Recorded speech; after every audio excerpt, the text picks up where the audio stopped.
I just walked in.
Well, welcome everyone to the Londonderry High School English Department Awards. Big day to be able to do this in person, so it's a big moment for us to be able to actually see you all this year and be able to honor you for everything that you've worked hard at. We have a guest speaker coming up, which will be fantastic, and then we'll be giving out all of these recognition certificates and awards and all, so it should be a fantastic afternoon. Emily Dickinson's kind of famous for being quarantined. She stayed home for a long time. Self-quarantined, but she did stay home in her home for a very long time, so I thought it was appropriate that I take a quote from her. She wrote a poem entitled, "Hope is a Thing with Feathers."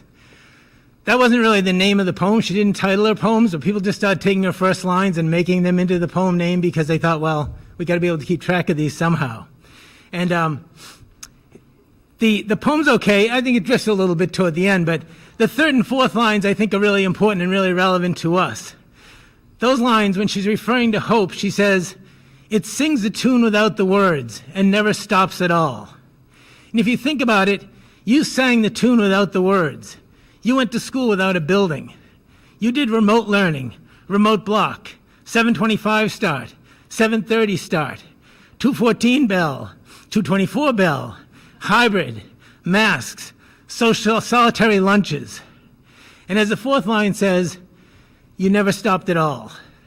The world gave you an opening to pause, to step back or step off the carousel completely. But you said, no, I'm good. And that's why you're here, essentially a handful of people in a school of 1,400 people. And it's not because you always had the right answer. What's the right answer? How do I know what Shakespeare thought? What's important in a poem? And why would you have to think what I think to do well in my class?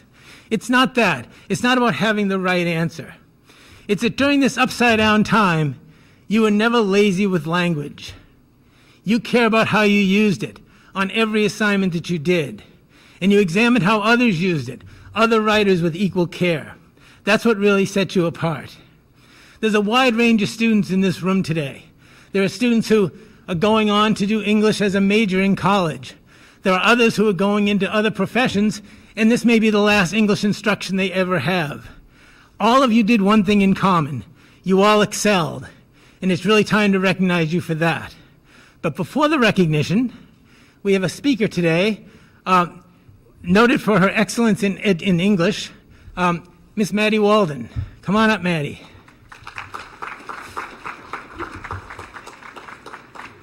Yay.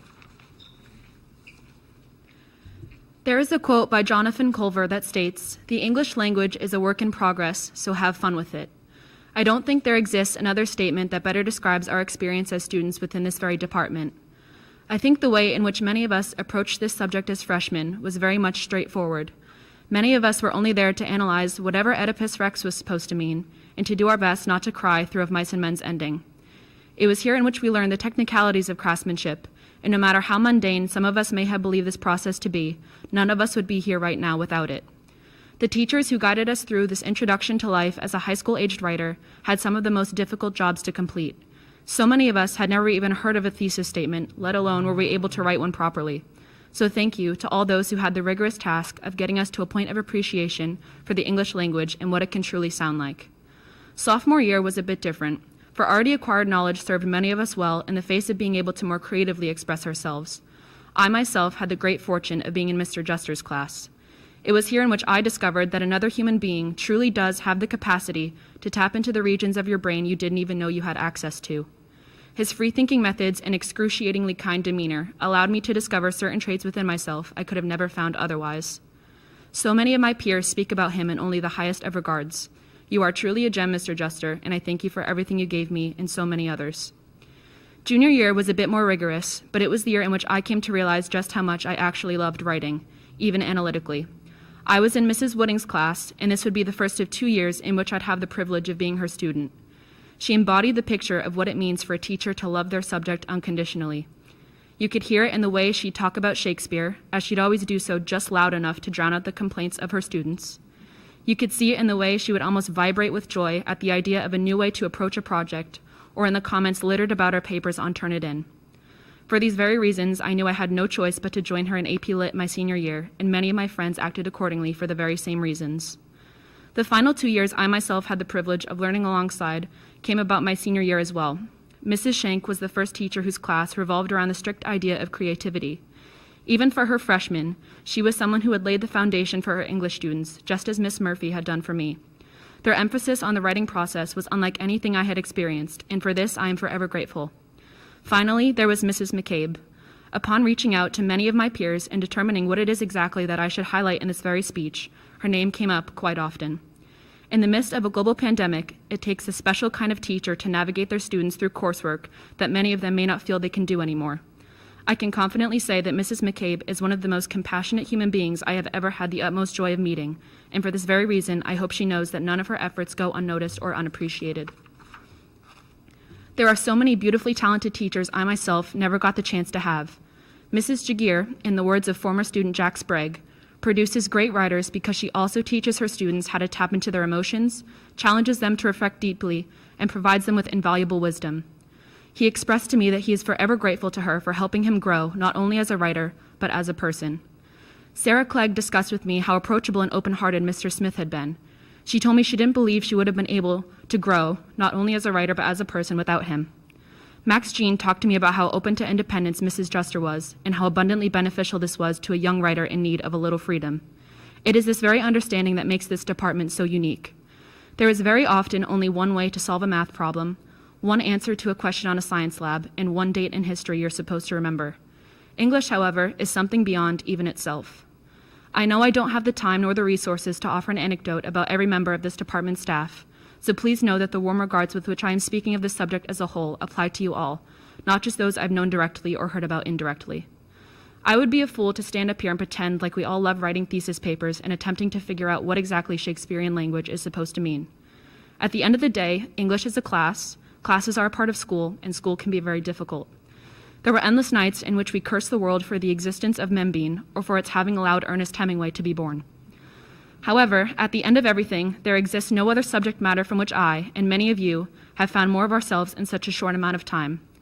Writing and reading are some of the only academic mediums by which expression may be born from skill. The teachers standing before us today are the reason they act as such. Thank you to all the men and women who work so hard to share even an ounce of their love for the English language in all of their classes. You are more special and more loved than you most likely will ever come to know. And to all of the students here, congratulations on your well-deserved recognitions, and thank you for being the reason these teachers do their job year after year.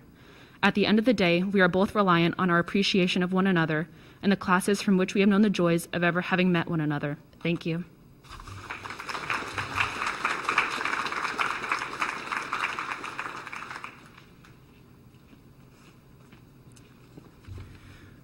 Thank you, Maddie. If all of our English teachers would come up and spread across the back wall here so that they can be socially distanced when you come up for awards.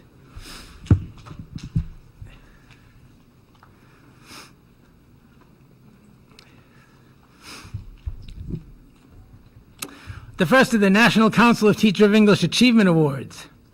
The Achievement Awards in Writing is a school-based writing program established in 1957 by the National Council of Teachers of English to encourage high school juniors in their writing and to recognize publicly some of the best student writers in the nation. And here are the representatives for 2021 from LHS.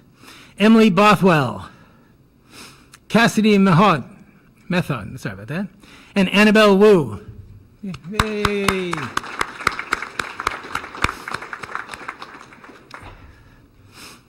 For each class, Superior Achievement in English. Teachers nominated students from each grade level, and the recipients were chosen with input from the entire department. For the class of 2024, Maisie Chow. Where is she? Accepting the award for, class of 2023, Ray Pizzi. Go. Class of 2022, Grace McDonough.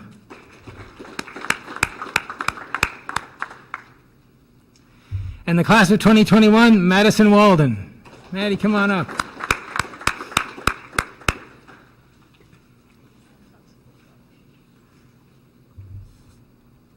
All right. Achievement in Writing. With this award, each teacher within the department has the opportunity to recognize one of his or her students from the current academic year whose work as a writer deserves admiration and acknowledgement.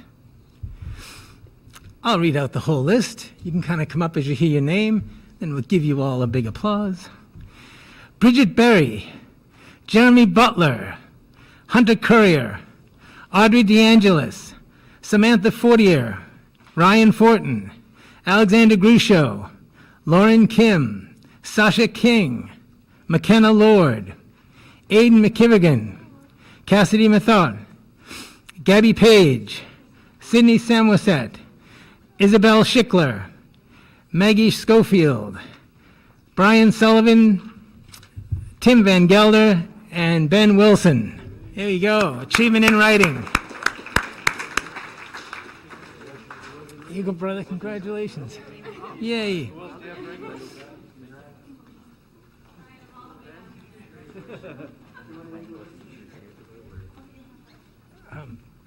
If your English teacher's not here today, where did Kim go? Oh, there you go. I knew you were getting it. Yes, yay. Excellence in English Awards. Think of all the students that sit around you and all the teachers, all these students these teachers have, and you've been chosen. Here we go. Richard Bosquet, Austin Quartermarsh, Kaylee Cipher, Olivia DeFazio, Donald Garrity, Jacob Harmon, Leah Harpster, Rachel Hutchinson, Jillian Mazzola, Grace McDonough, Lauren Mock, Delaney Root, Austin Susi, Julia Susi, Kaylee Sweeney, Alexandra Tufts, Kenzie Urgart, Matt Vogel, Olivia Windish, Dylan Risley, and Annabelle Wu. Excellence in English. Congratulations.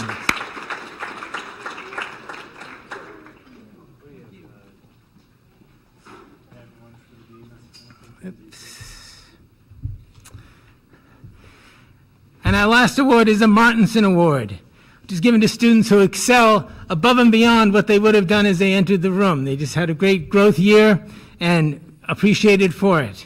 Here we go. The Martinson Award recipients: James Bolduck, Virginia Brito, Caitlin Ash Doherty, Mohammed L. Mazou, Chase Ellis, Eric Gagne, Genevieve Green, Joshua Jones, Dana Martineau, Sophia Mazzaglia, Theodore McKnight, Alexa Morin, Zoe Nelson, Hannah Newton-Williams, Ava Norton, Sean O'Donnell, Matt Perrone, Nicholas Stebbins, and Trevor Weinman. Martinson Award. Here you go.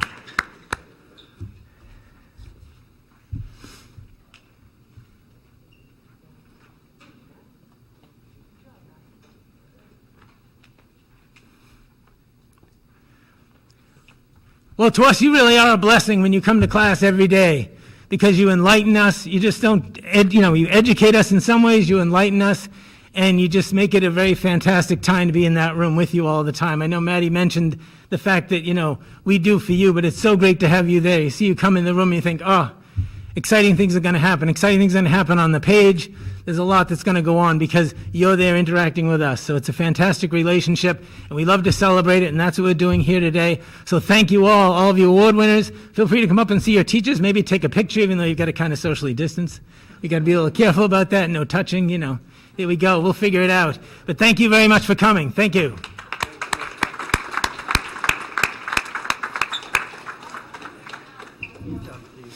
Oh, thanks. I'm good to have lived it since they gave it to me today.